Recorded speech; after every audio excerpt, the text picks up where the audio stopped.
adding, you like to look at it, we see the highest real yield on the 10 years since 2019, and just really giant jumps across the curve. The Bloomberg Dollar Index is our main focus today, as it's up for a third straight day, well, a third straight record, I should say. We had a record high on the dollar index on Monday, a record high on Tuesday. It was trading in London Monday. Of course, we were closed, and now another record at 13.14, and it's just walloping other currencies, all other currencies in the G10, as well as one that you may not consider a currency, Bitcoin, right now at $18,800, and so that's being affected by the strength in the BBDXY as well. Kaylee, what do you see in terms of pre-market movers? Well, ahead of the opening bell by 4 hours, Matt, because it's 5:30 Eastern, and the open is at 9:30 a.m. Eastern time. You are seeing relatively muted action beneath the surface, I must say. That doesn't seem like there's that much conviction out there. Where a little bit of softness is coming through is in stocks tied to commodities, especially as you're seeing some of the metals under pressure today. A lot of that having to do with the stronger dollar story, as well as concern around fear over demand in China. So Freeport-McMoRan down by about 0.5%. Alcoa is down by about 1.6% as well. A little bit more strength is coming on the technology side. Large cap tech may be benefiting from the fact that yields are moving lower today. So Nvidia is up about 0.2%. And ahead of that product launch, the far out product launch that Anna mentioned, looking for more details on that iPhone 14 from Apple. Apple stock is up about 0.4% before the bell.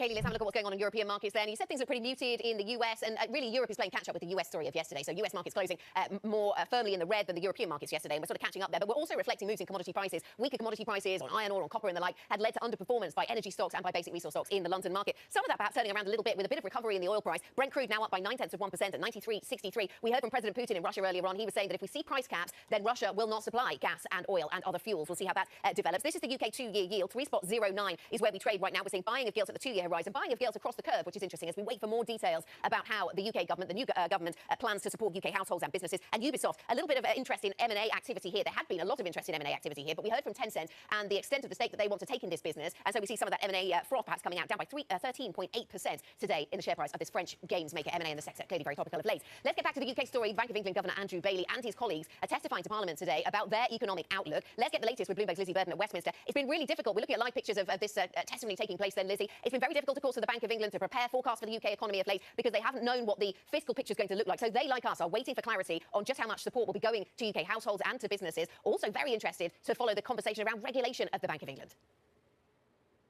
Indeed, and Bank of England officials always hesitant to comment on fiscal policy, but energy plans were what the MPs went in on. Governor Andrew Bailey said he's glad there is going to be a clear way forward on policy. Chief economist Hugh Hill said he thinks that Liz Truss's energy subsidies will cut inflation. Our economists, of course, are saying that the plans could mean inflation has peaked and a recession could be avoided. Then they were asked about the pound. Andrew Bailey said that the pound has been volatile because of the volatility in energy markets, and he said that some of the pound's weakness against the dollar could actually be attributed to the dollar's strength. And then, as you say, they went on to Trussonomics. Liz Truss, of course, attacking the Bank of England and its remit. Andrew Bailey says that inflation isn't just high because of the money supply, so the difference between Truss's diagnosis of the inflation problem and the Bank of England's. And as expected, the governor defended the BOE's inflation fighting record and its remit against her attacks. Lizzie, thank you very much, Lizzie Burden there in Westminster, to give us the latest on this testimony by Bank of England officials in Parliament. Joining us now with analysis of market responses to what we've heard from the new administration in the UK, Constantine Blake joins us, portfolio manager at PIMCO. Constantine, let me start with the UK story. There have been concerns, Deutsche Bank causing ripples earlier on this week, writing about the possibility of a balance of payments crisis in the UK with the kindness of strangers be tested. I spoke to a guest from JP Morgan this morning and said he wasn't too worried about that because he thought the UK and also many European economies would have to spend big to support consumers, to support households and businesses. What's your expectation of the pressure that this new spending puts on the UK finances? Good morning. Yeah, I think the picture is broadly similar across jurisdictions, so I wouldn't necessarily single out the UK. You see that Europe, continental Europe, will be doing probably something similar. So on Friday, you have the EU energy ministers planning in terms of their response to the crisis. So we expect something similar, i.e. more fiscal and more cap on gas or energy, which at the end, as has been mentioned earlier, leads to somewhat benigner picture near term for inflation and somewhat more helpful picture also on the growth side. Whether it will be enough to avoid a recession remains to be seen, but I think the stories or the themes are broadly similar across jurisdictions these days. Constantine, as you see these massive stimulus packages start to roll out again, can you have any faith that central banks are going to be able to fight inflation? I mean, it seems if you spend an extra 200 billion pounds and cut taxes, inflation is going to continue to be a problem no matter how many interest rate hikes you get from the BOE. Yeah, I think it's pretty clear that the measures that have been announced will be helpful when it comes to inflation over the near term. And I think it remains somewhat ambiguous what all these measures will do precisely for inflation over the medium term. And it is conceivable that the Bank of England will probably have to do a little bit more than it currently envisaged to do. But again, I think that's an open question. But hang on, though, Constantine. If you all of a sudden subsidize everyone's bills, that leaves them with more money to spend on other stuff. Doesn't that drive inflation higher? I think we have seen already a pretty decent shock to growth in the economies, and it's not that if we have that package, we are totally out of the woods. I think there's still a large uncertainty around growth from here. Obviously, that the stimulus helps, but it's not entirely clear we will avoid everything, and the consumer will now go out and spend a lot. So there's also a retardant angle to it. It could be that consumers know that at some stage, things will reverse also on the fiscal side, so that taps will probably not remain open forever. So again, that's why I'm not particularly worried that this means necessarily by default a lot of inflationary pressures over the medium term. Okay, so there's the question of how rate hikes are going to impact inflation. There's also a question as to whether rate hikes can actually support currencies like the pound or the euro in the case of the ECB, given the persistent strength of the dollar. Konstantin, does anything stand in the way of that? I think it's not particularly helpful to try to out-hike each other, for example, when it comes to rate hikes and currencies. I think currencies are obviously relevant for the inflation picture, and the ECB obviously looks at it, also takes it into account in their projections. But I think I would probably look more at it as part of the broader financial conditions. And if you take all the other component of financial conditions in the account, for example, in Europe or continental Europe, then you will clearly see that financial conditions have tightened quite considerably. So I think singling out the currency is probably only part of the picture. Well, of course, another part of the picture is lower equity prices as well, Konstantin. Globally, we're seeing global stocks on track for 9 days of losses in a row. We heard from Peter Oppenheimer over at Goldman Sachs earlier, essentially saying that we haven't seen a decisive low in stocks yet. So do you agree with that? Is all the bad news already priced in, or is it not priced in enough yet? I think it's hard to tell. There's a lot of uncertainty out there. Volatility is very high. There's a lot of also uncertainty about where, for example, the terminal rates for the central banks are and how bad it gets on the growth side. So I think it's hard to tell. It's pretty. I think it's reasonably safe to assume that a lot of bad news is priced in, but it's hard to say that this is necessarily peak in terms of bad news. The winter is coming, and we have to see what happens from here. So I think it's too early to either declare victory over the energy crisis and go all into risk. And I think it's also wrong to be too pessimistic on riskier segments of the markets. Okay, and maybe that's the thought process going through the minds of some at the ECB then, Konstantin, as we work our way towards, yes, winter, but also an ECB meeting tomorrow. You've mentioned it already, but how narrow is the window for hiking, do you think, at the ECB? Some describe it as quite narrow, but I think from your notes, you're suggesting that we'll still see hikes in the early parts of next year. Yeah, I think inflation pressures remain to the upside, not only over the near term, but also the medium term. And it will be a finely balanced decision between 50 and 75 on Thursday. I don't have a particularly strong view on balance. I think they will probably go for 50. But I think more relevant is what's the destination. And it will be interesting to see tomorrow whether they share any thoughts on this, because so far they haven't commented much on the destination. They talked about normalizing policy, which means going to somewhat neutral territory, which is probably around 1.5% for Europe. But it could be that tomorrow they basically declare for the first time more forcefully that they might have to go restrictive to tackle the inflation dynamics. So this will be interesting to watch as well. Okay, Konstantin, thank you very much. Konstantin Vecht joining us there from PIMCO. Coming up, we'll talk about inflation of a different variety. Will we see a higher price for iPhones? Apple set to unveil its latest iPhone today. We'll speak to Ramon Llamas, who is Research Director with IDC's Devices and Displays team. That conversation next. This is Bloomberg.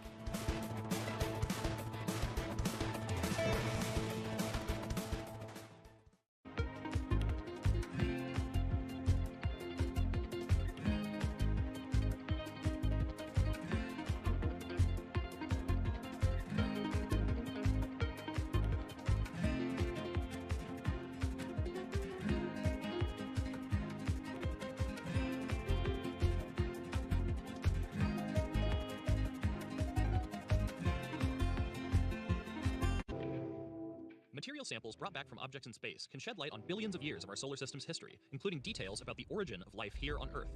A piece of an asteroid is a piece of the earliest beginnings of a solar system. But picking up rocks from the surface of an asteroid or planetary satellite isn't as easy as it sounds. It requires voyages of millions of miles to bodies that have never been seen up close. Probes need to land on surfaces with weak gravitational pulls, where the surface terrain is completely unknown, gather samples, and then make the long trip back. And while behemoths like NASA and SpaceX grab headlines, it's a relatively young space agency. The Japan Aerospace Exploration Agency, better known as JAXA, that is taking the giant leap necessary to bring the mysteries of space back down to Earth.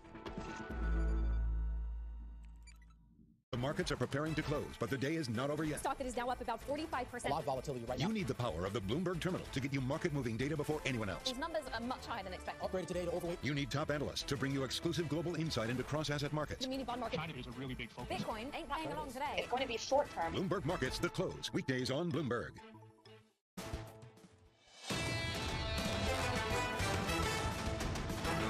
This is Bloomberg Surveillance Early Edition. I'm Kaylee Lyons with Matt Miller in New York and Anna Edwards in London. Well, Apple's biggest event of the year is today. The company is set to unveil the iPhone 14 line, a fresh slate of smartwatches, and new AirPods. Joining us now for more is Ramon Llamas, Research Director with IDC's Devices and Displays team. He covers wearables, augmented and virtual reality, and smartphones. So, Ramon, let's start with the phone, the iPhone 14. Realistically, how different is it going to be? Is there going to be something entirely fundamentally new in this iPhone that is going to make everyone want to pay a lot of money and upgrade it?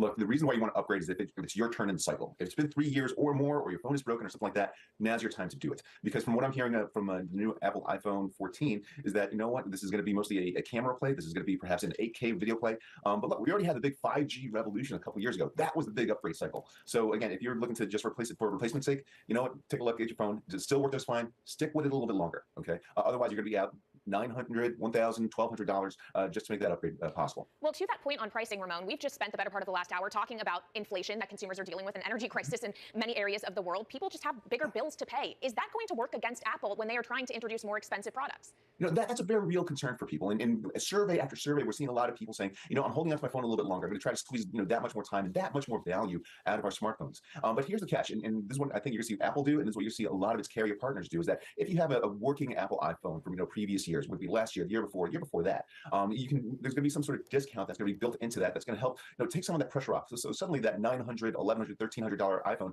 is going to come down to perhaps, you know, a couple $100s, and you know, that's the kind of savings a lot of people would like to see. Saying, hey, look, I got the new iPhone 14, and I didn't have to pay full price. So there's something into that. It's not all about the watch, Ramon. Apple, sorry, it's not all about the phone. The watch, which is what I want to talk about, could be improved, right? The heart rate measurement is only intermittent. It doesn't really do recovery and sleep as well as a Whoop or some of the other wearables out there. What do you expect in terms of this new iteration?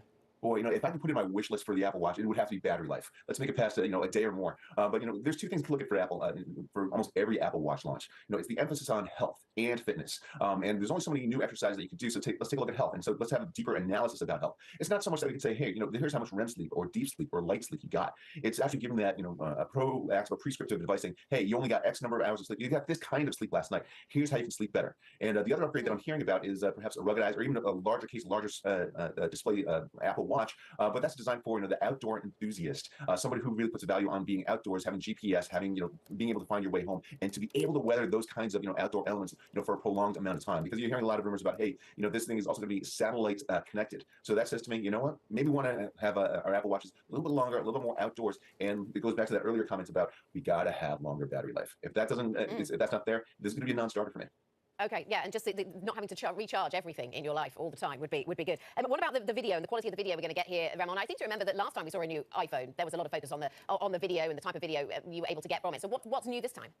You know, here's the thing. If you take a look a lot at what consumers do with their smartphones, you know, surprisingly or not surprisingly, it's taking pictures and taking video. And a lot of us try to be, you know, armchair cinema editors with our own video, whether you're trying to get shots of your kids or if you're at a special event. You know, the big rumor right now, the big story is that, you know, this is going to be 8K worthy. Now, you know, if you're really into that and be able to say, here, you know, I want to have, you know, as crisp and as bright and terrific color on my iPhone, you know, this is also going to do it for you. Okay, so you're going to take a look. They're going to talk about their lenses and they're going to talk about, you know, how fast they're able to render that stuff. I think the secret sauce is really going to be built into, you know, those you know, software experiences that they're able to bring in. You know, how easy is it for you know, for Joe and Jane Smith on Main Street USA to say, okay, you know, I can take a video that I just shot for the past 5 minutes, cut it down to about a 45-second clip or shorter so that you can share it on Instagram or Twitter or anything else that you like, or share it with family members. And so, you know, here's the great thing about Apple being Apple. They just make things so gosh darn easy to do.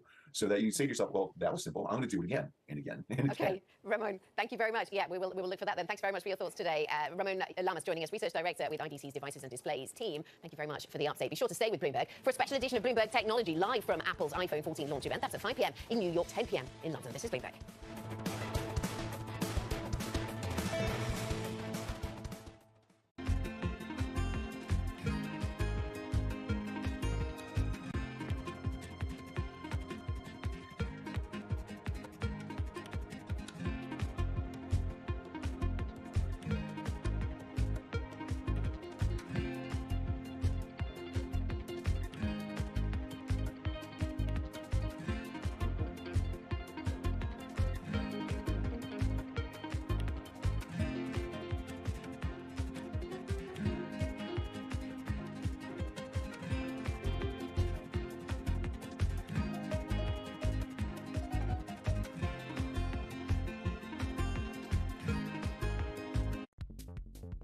When you think of cutting-edge technology at sea, you might be thinking of stuff like this.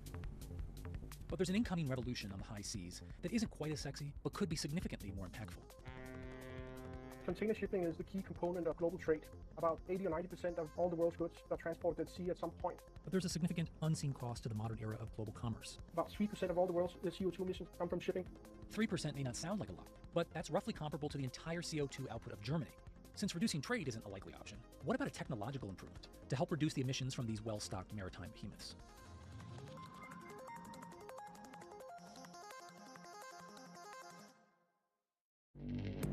Access the financial world on demand. Hear from leading economists, policymakers, and industry experts via live and on-demand webinars, only from Bloomberg.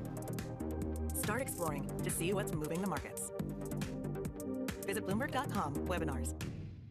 This is a market that, over the past few weeks, has made it clear it wants to go higher. It got a little spooked by the idea that geopolitical tensions are rising.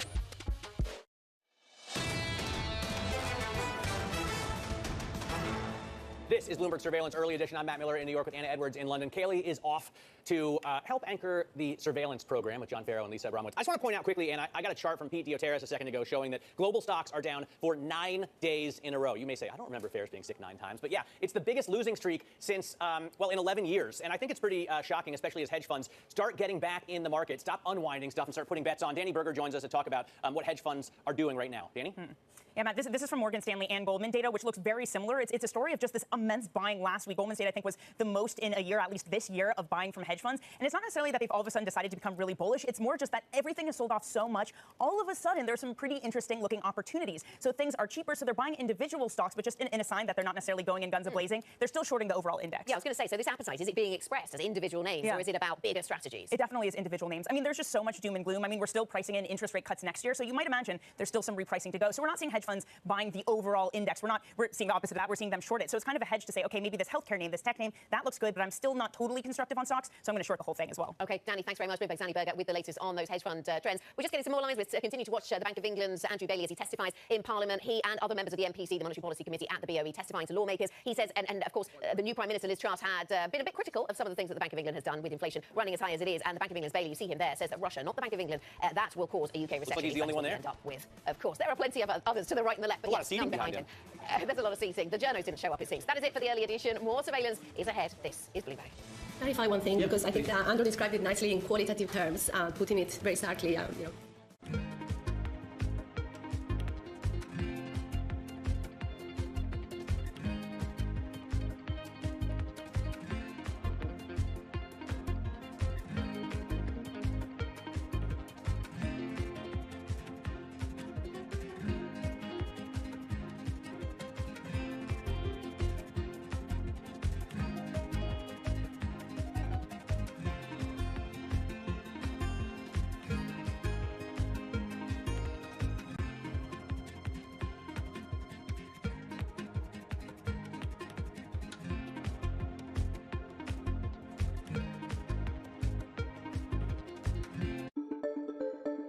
So you built a successful company, but you might not want to run it for the next 10, 15, 20 years, or do you? And if you didn't, would you want to go into government? If the president called you to serve our country, would you go into government, or would you start another company? I love what I do. And I feel like I have this luxury with 23andMe that it keeps evolving. You know, we started out just as a consumer company. We're thick in research. We got into drug discovery in 2015, and now we're getting to the delivery of care. So I've been really lucky with 23andMe that it's been endlessly interesting. And I'm surrounded by incredibly talented, brilliant individuals where I learn from them. And what I always advise people to do is that you should take jobs where you're learning. And if you stop learning in a job, then you should quit. And like, frankly, when people leave 23andMe, like I say, if you're not learning anymore, you should move on. So I'm 100% committed to 23andMe. That said, my other passion is other direct to consumer. Like I want to build out a true consumer empowered healthcare world, like one that is outside of the existing system. And there's no greater force than government.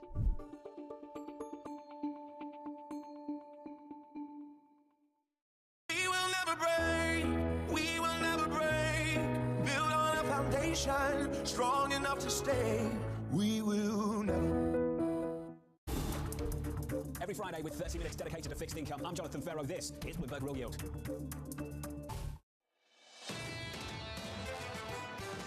The simple thing that foreign exchange is signaling right now is that the U.S. economy is faring better than the rest of the world. Right now, the U.S. is in somewhat better shape than Europe. It's further away from Ukraine. It's less exposed to inflation. The ECB, obviously, in the near term is going to tighten, but it's highly, highly unlikely that the Eurozone can avoid a recession. Right now, the dollar strength is as much a good thing as it is a bad thing. I think the recession in Europe and the energy crisis that is brewing is something investors cannot ignore. This is Bloomberg Surveillance with Tom Keene, Jonathan Ferro, and Lisa Abramowicz.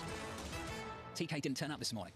We sent out a search party. Live from New York City this morning. Good morning, good morning. For our audience worldwide, this is Bloomberg Surveillance on TV and radio. Alongside Lisa Abramowitz, I'm Jonathan Ferro, together with the brilliant Katie Lyons. Equity futures, positive 0.2% on the S&P. On the Nasdaq, Lisa up a third of 1%. Over the last 7 days, what are we on the Nasdaq Composite? A 7-day losing streak. Yeah. Brutal. It's been brutal, especially because of the why here. That is hawkish tilt to the central bank discussions, as well as a deteriorating macro backdrop. And one of the most interesting things that happened overnight was weaker than expected Chinese economic data, really fueling this feeling of a deteriorating economic trajectory globally with the European energy crisis, China, and now potentially even in the U.S. It takes us to the FX market. Dollar China, Bramo 6.99. This close to a 7 handle. How important is that? Well, I mean, Leland Miller was saying it's not that important. It's a psychological level. But right now, it doesn't seem like the Chinese authorities are pushing back that hard. They're just trying to control how quickly they see the weakening in the Chinese yuan. It seems unavoidable. I mean, honestly, if you have a currency that reflects at all economic differentials and rate differentials, how does this not make sense that the dollar should continue to strengthen versus the Chinese yuan? Katie, you've been covering it with the team all morning. Dollar dominance, the big story this morning in this market. Yeah, and it's against everything in Asia, not just the Chinese yuan. Dollar yen is the one that catches my attention today. We're at a 144 handle. That is not something we have seen going all the way back to August of 1998, a 24-year low on dollar yen. And yet the Bank of Japan overnight instead boosts its bond buying program, still dedicated to yield curve control, trying to keep that 25 basis point cap on a 10-year GGB. As we talk about persistent dollar strength, John, at what point does the BOJ hit a breaking point? Right now, it's not blinking, and that's the story, isn't it? So we've got rate hikes from the Federal Reserve, delivering dollar dominance in the FX market. China lockdowns the second theme. And then, Bramo, we've got to talk about the response to the energy issues in Europe. I'm still processing the potential of monster relief coming out of the UK and still asking the same question we started the week with.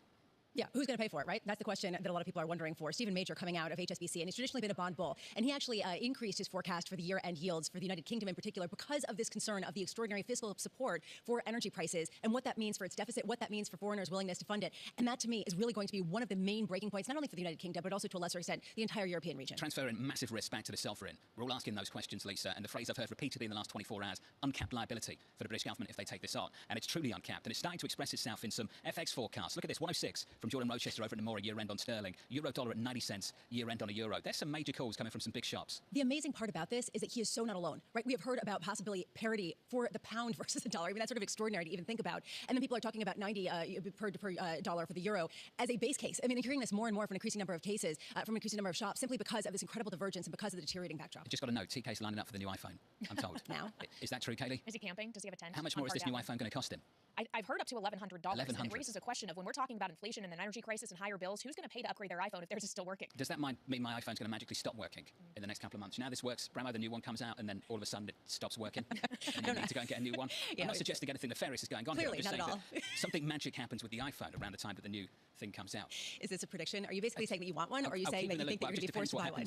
To this. Futures up, a tenth of 1% on the S&P 500, on the Nasdaq 100. Everyone's sitting at home saying, yeah, it's right. Happens to me too. Magic. It does up a not third of suddenly 1% stop. on the Nasdaq. Nothing It just to do with magically slows down. Yields down by 4 basis points on a 10-year. 330.73 on a 10-year. Euro dollar unchanged, just about hanging on to 99 on euro dollar. And crude, Lisa, 87.29, up a half of 1%. Yeah, maybe it just feels slower simply because the others feel so fast, usually when they come out. I don't know. We can discuss it throughout the morning, or perhaps we'll save everybody, and we won't. At 10 a.m., I'm really interested to hear what the Bank of Canada is going to say. They come out with their rate decision. The expectation is for a 50 or a 75 basis point rate hike. The Bank of Canada has been out front. This will be the fourth consecutive outsized rate hike at a time when their two-year yield is the highest going back to 2008. Their policy is going to be the highest going back to 2008. How do they do with front-loading policy? Because that has been very much a stated policy of theirs. How do we know it's working, and what does that mean for the rest of central banks around the world? We get so much Fed speak today. I mean, for a hot minute, we got a little bit of a reprieve, and then all of a sudden we hear they all line up. What are they going to tell us that we don't already know? Richmond Fed President Tom Barkin out in the Financial Times overnight talking about how a 4% Fed funds rate actually seems plausible to him, and that he could see holding it there for some time. We also hear from Loretta Mester, Cleveland Fed President Lael Brainerd, around 12:30 p.m. She's the Federal Reserve Vice Chair. Michael Barr, Federal Reserve Vice Chair for Supervision, also speaking around 2 p.m. at the same time.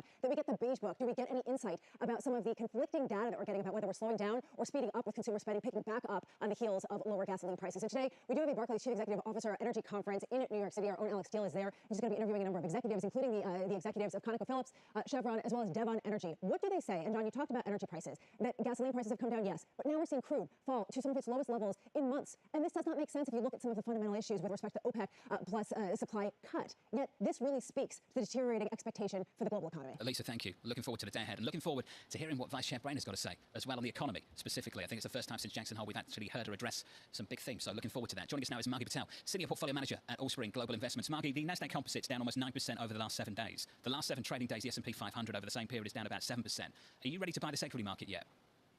Well, no, I think actually what we've had is about a reversal, about 50% of the rise we've had in those indexes since their lows in June. But I think we're really in a trading range with a downward bias because of the backdrop. The Fed is very much committed to raising rates. Globally, you can see economies all around the world are slowing down, and that's really not a market that says we're on the verge of a dynamic rebound in equities. So are you just moving more into cash? How do you manage in terms of some of this bearishness at a time when there still is uncertainty and still a potential investment case? I don't think cash is really all that attractive at this level because there is a chance the Fed might realize that they're being too aggressive, in my opinion, and that could change things. So really, we're just trying to find companies that are reasonably priced, that have the possibility of continued earnings growth, which I think will be pretty hard to find over the next year. We're thinking earnings are going to decelerate a lot. So PEs are down, but with decelerating earnings, that still says a lot of stocks could go down. So trying to see where stocks still have a growth path and aren't too puffed up based on yesteryear's idea of how fast the economy is going to grow. And how do you factor in the strength of the dollar into your thinking about these multinational companies? You know, I've never really found that a big help in making money in stocks because often the market will look through dollar strength. I think what it really tells you is that it reflects the strength of the U.S. economy compared to Europe, compared to emerging markets, compared to China. So it says to me that we're still the best place to invest, and the dollar is really a reflection of that. Even at our rates today, we still see money coming in from foreigners because we're probably still the best economy in the world to buy. When does that become a headwind, though, Margie? And this is something people are increasingly asking as they talk about coordinated intervention to some of the currency differentials. When does the dollar become a liability for U.S. companies that are trying to sell their goods overseas? Well, I think that's really what you're seeing in a trend for slower growth and acknowledgments from many companies of where they saw rapid growth, say, in emerging markets. They're now seeing that scaled back. So I think it's really part of the backdrop of earnings slowing down around the world, growth slowing down around the world. So therefore, you're going to have to be more choosy in finding companies that can get through a period of very low growth. We haven't had that in quite a while. And here we have everything coming together, and they're really all negative as far as future growth. Margie, the bulk of your portfolio is in equities. We used to talk to you almost exclusively about fixed income. I wanted to squeeze a little bit more in on fixed income if we can. We're seeing signs that sovereigns in Europe are willing to take on uncapped liability and transfer massive risk away from the consumer to offset some of the pain sparked by energy issues across the continent. What do you think the consequences of that are going to be? Well, when you have that kind of massive innovation, the result is always the same, which is those policies have a way of backfiring. For example, I think in England they did have some price caps a few years ago under Theresa May. That hasn't worked out very well. So I think that it's really a negative for consumers and negative for those economies. Again, we are lucky enough that we don't have that here. Again, coming back to the case, our growth looks better than worldwide. Margie Patel of Allspring Global Investments, thank you. Lisa, this is the issue I think for a lot of people. And when you look at things relative to Europe, why we're going to hear more people like Margie Patel say that's why I like the United States relative to the mess taking place elsewhere. Well, the United Kingdom is in its own world of hurt. You know how we were talking about Goldman Sachs' call for 22% inflation in the United Kingdom? And what did we hear from some? That this was outrageous, this was a marketing ploy? I think it was the city call was just some Southside marketing, according to one guest. Yeah. Right. Well, Hugh Pill, who is the chief economist of the Bank of England, was testifying to Parliament today, and he says it's plausible, that 22% rate. There you go. Is he doing some Southside He's doing Southside marketing. Exactly. Clearly. Someone just wrote in, Detroit Tigers forever. My iPhone already feels slower just listening to you two talking about it. You see? Magic. Oh, Magic. right now? As soon as it launches, it's the day of. Just starts slowing down. They just put a bug in there? I'm not saying anyone did anything. Of course just not. Saying this is what happens. Yeah, every single time. Just saying this is what happens, all right? Sure. Up a 10th on the S&P from New York. This is Bloomberg. Keeping you up to date with news from around the world with the first word, I'm Lisa Mateo. The Eurozone economy grew more than initially estimated in the second quarter. The revision revealed greater support from consumer and government spending. GDP rose 0.8% from the previous 3 months, 0.2 percentage point higher than the first report. U.S. officials say that Russia wants to buy millions of rockets and artillery shells from North Korea. Now, it's the latest sign that Moscow is being pressured by international sanctions. There's no indication that any weapon sales have been completed. Last month, the CIA said Russia had approached Iran to buy armed drones. There's a report that one of the documents seized at Donald Trump's Florida residence describes a foreign government's nuclear weapons capabilities. That, according to the Washington Post, the newspaper also says that some of the documents discuss closely guarded top-secret U.S. operations. In China, export growth slowed more than expected last month. Global demand weakened, while COVID lockdowns disrupted manufacturing production. Meanwhile, imports barely grew as domestic demand continued to struggle. New research says that about half of U.S. workers could be described as quiet quitters. That is, they fulfill their job description but are psychologically detached from their work. The polling firm Gallup surveyed more than 15,000 workers. Gallup says most quiet quitters are looking for another job. Global news 24 hours a day on air and on Bloomberg Quick Take, powered by more than 2,700 journalists and analysts in more than 120 countries. I'm Lisa Mateo. This is Bloomberg.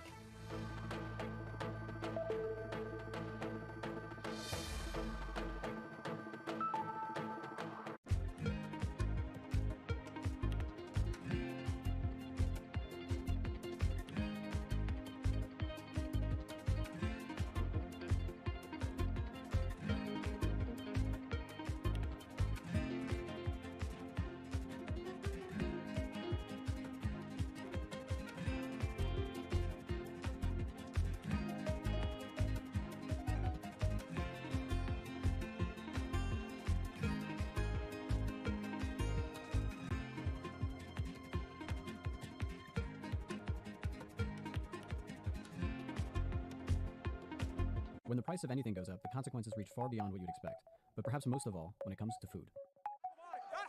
In 2010, surging food prices helped spark the Arab Spring. Lives were lost, regimes fell, and the consequences are still with us. Once again, food prices are rising, and fast. Energy costs, broken supply chains, and surging demand were just some of the factors that have driven food prices to their first record high since the Arab Spring. And that's all before a war between two of the world's biggest food producers. Ukraine is called the breadbasket of Europe, and taken with Russia, the two account for about a quarter of global wheat trade. They produce more than half of the world's sunflower seeds and oil, nearly 20% of the barley. Now throw in rising energy prices, and processing, transporting, even refrigerating food gets more expensive. Plus, fertilizer production is extremely energy intensive. Less fertilizer means lower crop yield, and prices rise even more.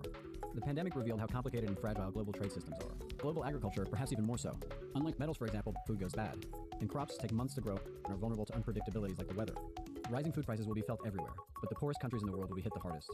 And as all these factors compound, the real fear is that record high will lead to record high, and ultimately to a global food crisis with vast consequence. The difference between missed opportunity and actionable intelligence. For in-house attorneys who strive to provide superior counsel and strategic advice, Bloomberg Law offers an unmatched platform of analytics tools and business intelligence. All to help improve productivity, mitigate risk, and inform decision-making. For the comprehensive platform that helps you work smarter and faster, the difference is Bloomberg Law. When you have your fill of IPOs, ETFs, and CPI, tune into the lineup for some NFL, NBA, and MLB. Did you retire too early? I mean, look at some of these payouts. I absolutely retired too early. For the inside scoop on sports betting, catch the lineup right here on Bloomberg.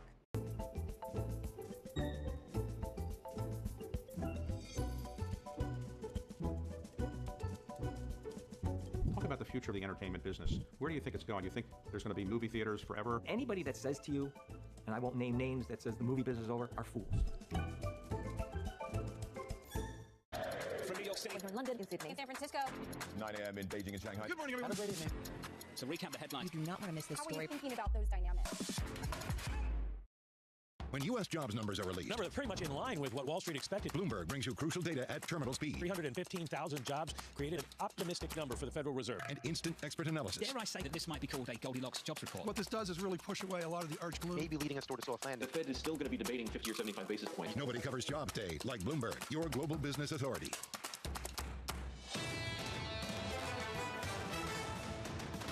We have had, I think, volatile markets, and particularly volatile markets in the last six weeks or so. I think there are a number of reasons for that. I mean, one obvious one is the point that Hugh has been making, which is that, of course, we're seeing extreme volatility in energy markets. And I think it's important that there's a sort of clear way forward on policy, so I welcome that.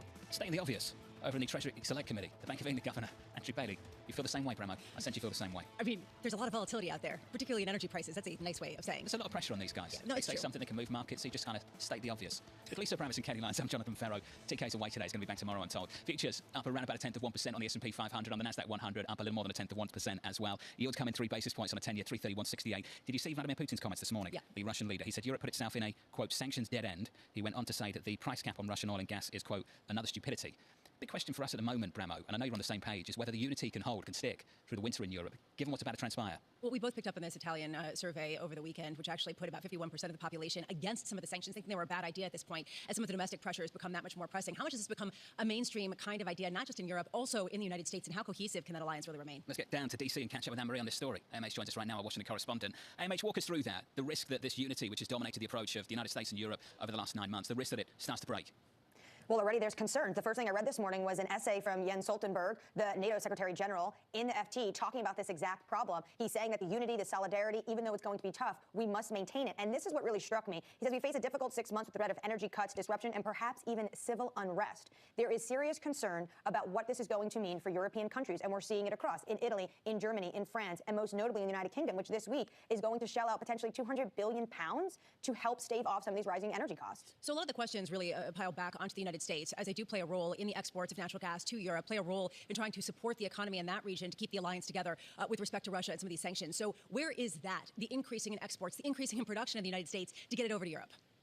Well, they've been trying to do this, and they mentioned this a few months ago when the president was in Brussels with Ursula von der Leyen, that they would try to move more LNG exports to Europe. And a lot of LNG exporters are really taking this potential at hand. When you have these spot prices at the moment starting to spike, they are starting to shift some cargoes around to take advantage of that. For the United States, though, we should also mention that, yes, we're talking about soaring electricity bills across Europe, which we're seeing it really levels we've never seen before. In the United States, we recently had a story about how 1 in 6 American households are already behind their utility bills. Right. And now what you're going to have as well is a very discomforting winter, when the fact that in July, electricity prices for consumers were up 15% as opposed to the following year. And because all of these power prices are linked to natural gas, because because it's a global market. So while the administration has really been focused over the course of the summer about getting gasoline prices down at the pump, this could potentially become an even bigger problem for them into the winter. Anne-Marie, Vladimir Putin in his comments also said, all you have to do is give us some turbines and we'll kick back open that Nord Stream 1 pipeline. Oh, and by the way, we could even get Nord Stream 2 back online, basically holding hostage this idea of you give me some more stuff and we'll be just fine. Is there any discussion about really giving into that?